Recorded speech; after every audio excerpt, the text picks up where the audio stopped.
Suleiman the Drunk. Konya, October 17, 1244. Before midnight I downed my last drink and left the tavern. Remember what I said. Watch your tongue, Ristos cautioned as he waved goodbye. I nodded, feeling fortunate to have a friend who cared about me. But as soon as I stepped into the dark, empty street, I was seized by a kind of exhaustion such as I had never felt before. I wished I had taken a bottle of wine with me. I could have used a drink. As I tottered with my boots clacking on the broken cobblestones, the sight of the men in Rumi's procession crossed my mind. It pained me to recall the flicker of loathing in their eyes. If there was one thing I hated most in the world, it was prudishness. I had been reprimanded by prim and proper people so many times that even the memory of them was enough to send a shiver down my spine. Struggling with these thoughts, I turned a corner and entered a side street. It was darker here because of the massive trees towering above. As if that weren't enough, the moon suddenly hid behind a cloud, shrouding me in thick, dense darkness. Otherwise I would have noticed the two security guards approaching me. Selamun alaikum, I chimed, my voice coming out too merrily in the attempt to hide my anxiety. But the guards didn't return my greeting.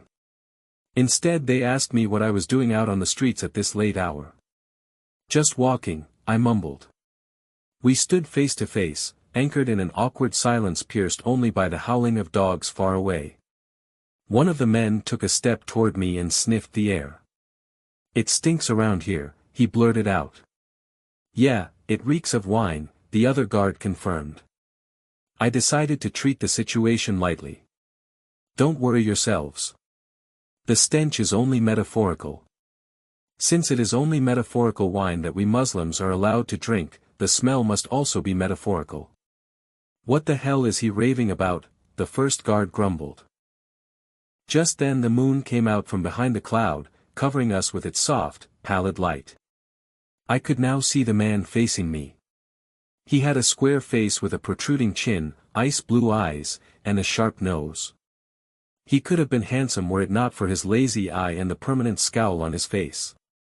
What are you doing on the streets at this hour? The man repeated. Where are you coming from, and where are you going?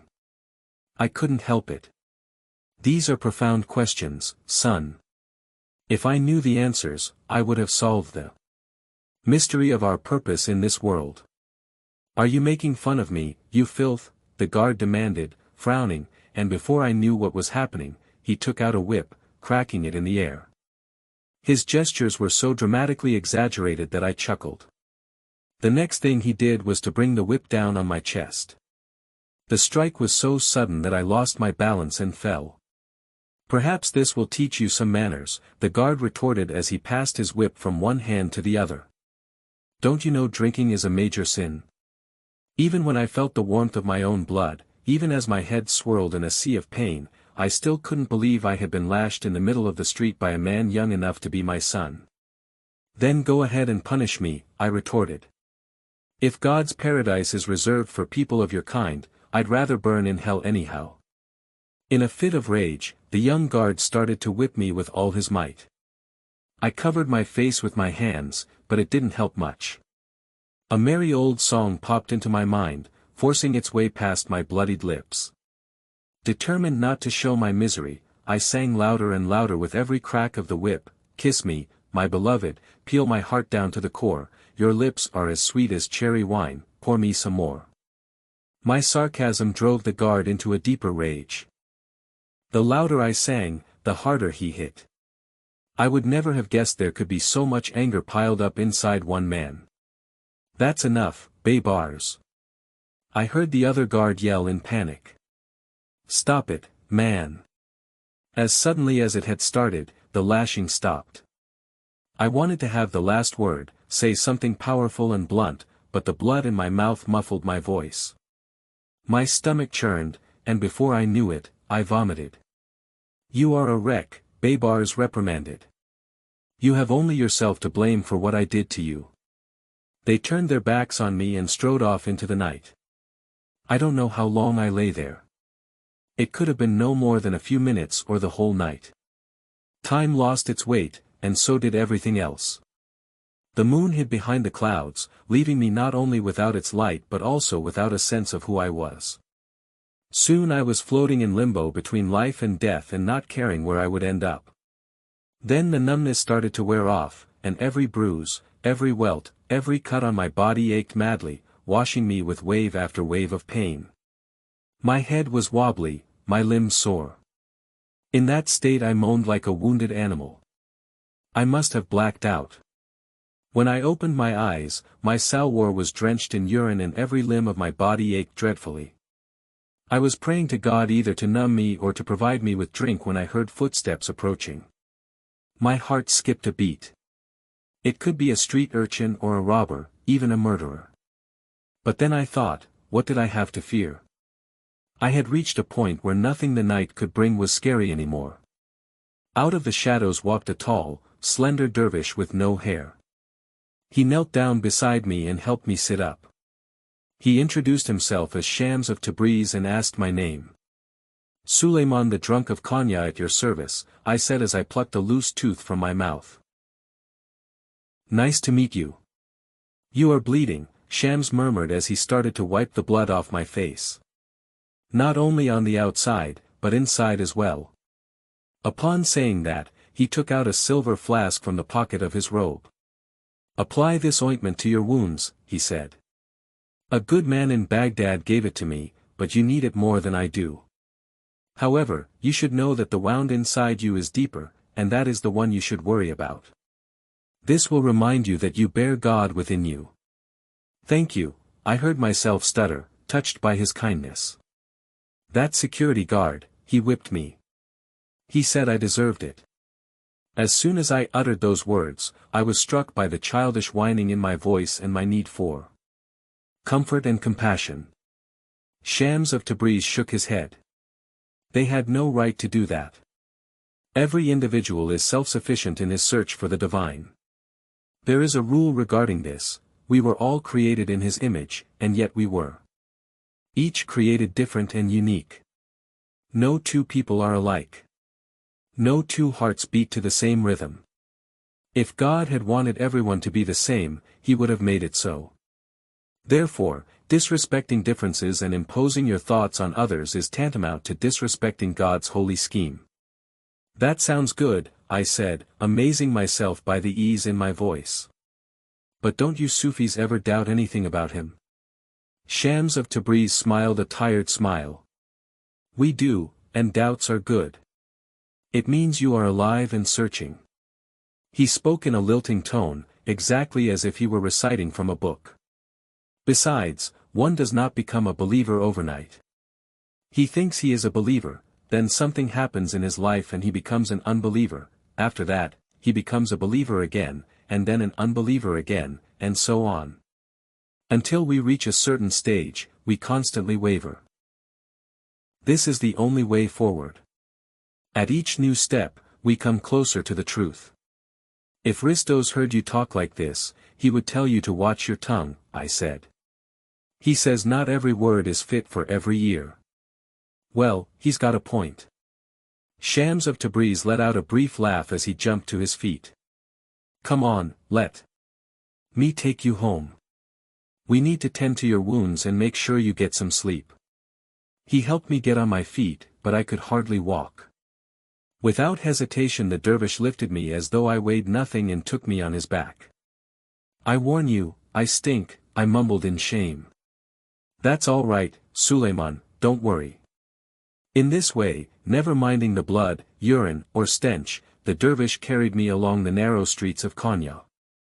We passed by houses and shacks plunged in deep slumber. Dogs barked at us, loudly and ferociously, from behind the garden walls, informing everyone of our presence. I have always been curious about the mention of wine in Sufi poetry, I said. Is it real or metaphorical wine that the Sufis praise? What difference does it make, my friend?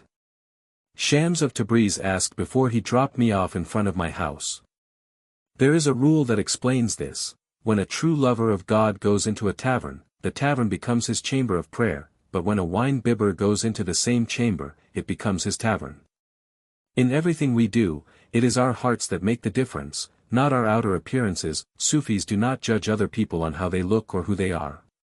When a Sufi stares at someone, he keeps both eyes closed and instead opens a third eye, the eye that sees the inner realm. Alone in my house after this long and exhausting night, I pondered what had transpired. As miserable as I felt, somewhere deep inside me there was a blissful tranquility.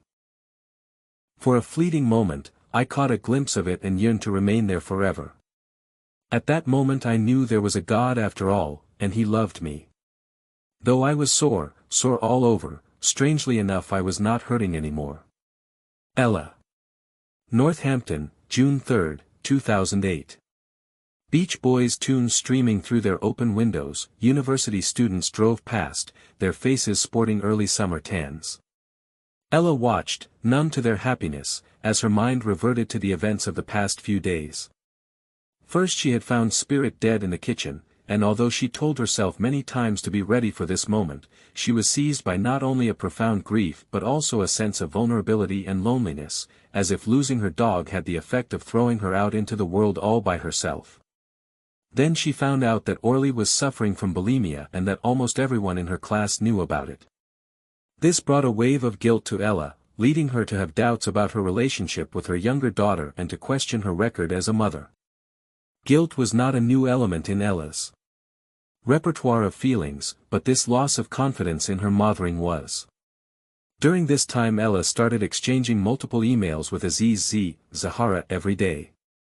2, 3, sometimes up to 5. She wrote to him about everything, and, to her surprise, he was always prompt to respond. How he could find the time or even an internet connection to check his emails while traveling in remote places was beyond Ella. But it didn't take her long to become addicted to his words. Soon she was checking her email at every opportunity, first thing in the morning and then again after breakfast, when she came back from her morning walk and while she was making lunch, before she went out to run errands and even during them, by stopping at internet cafes.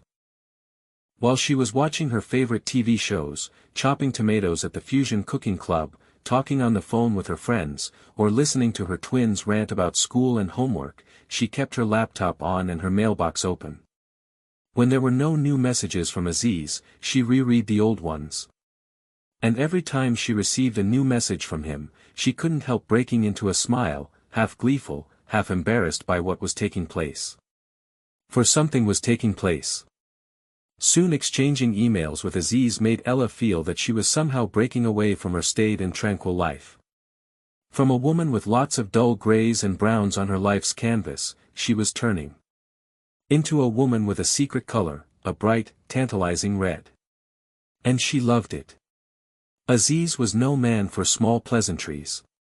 To him, people who had not made their heart their primary guide to life, who could not open up to love and follow its path the way a sunflower follows the sun, were not really alive.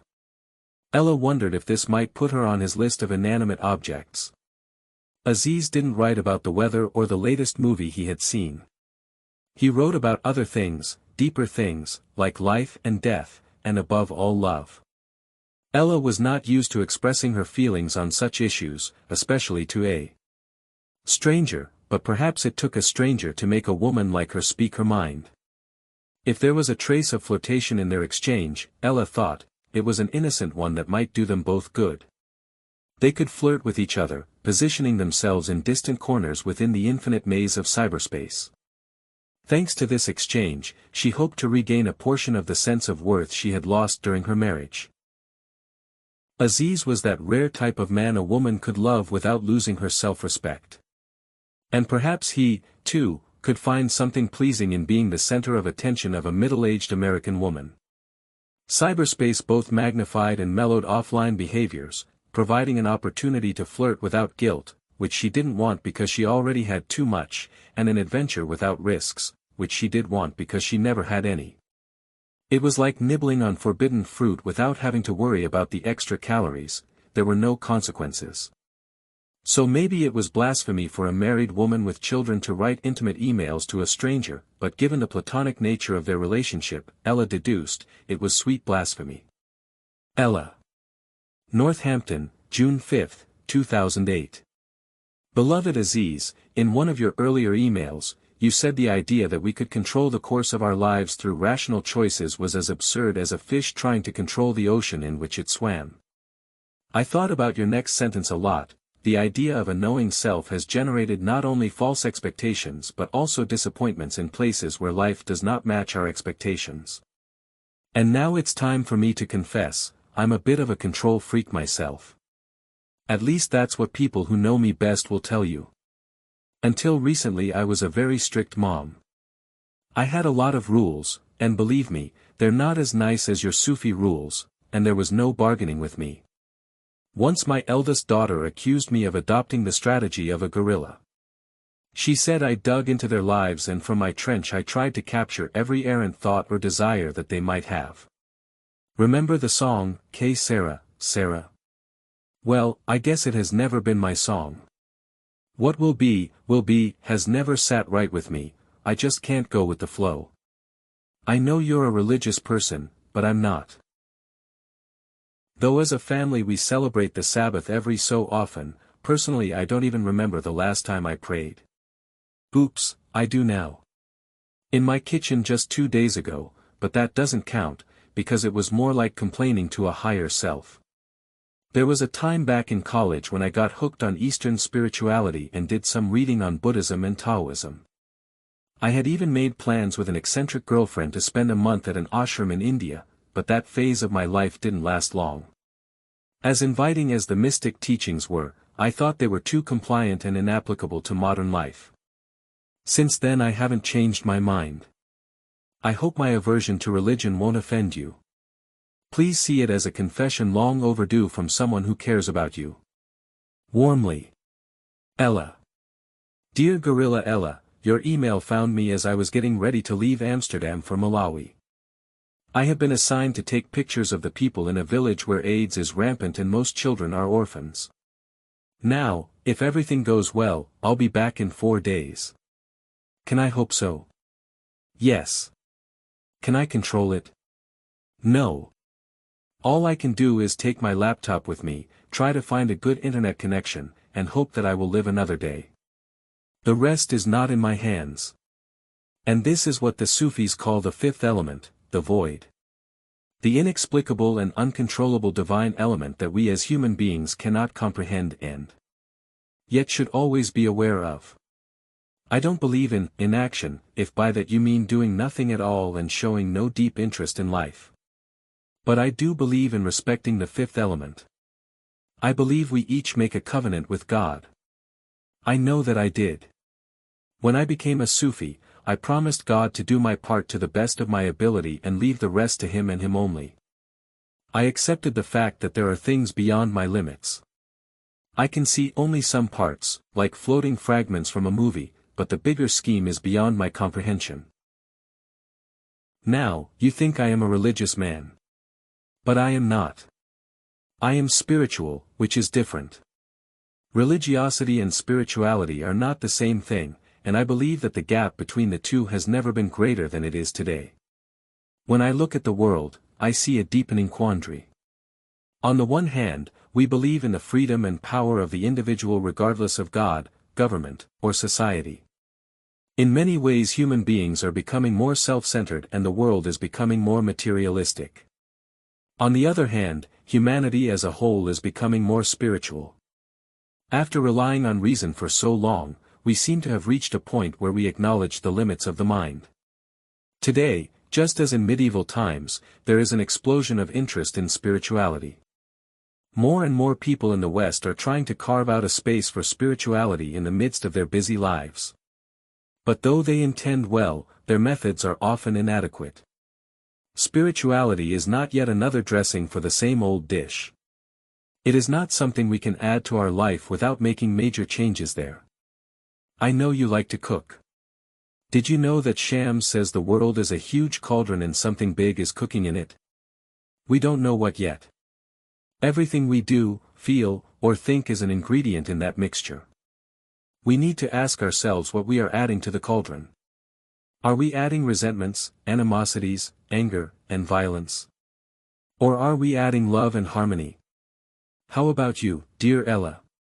What ingredients do you think you are putting in the collective stew of humanity? Whenever I think about you, the ingredient I add is a big smile, with love, Aziz.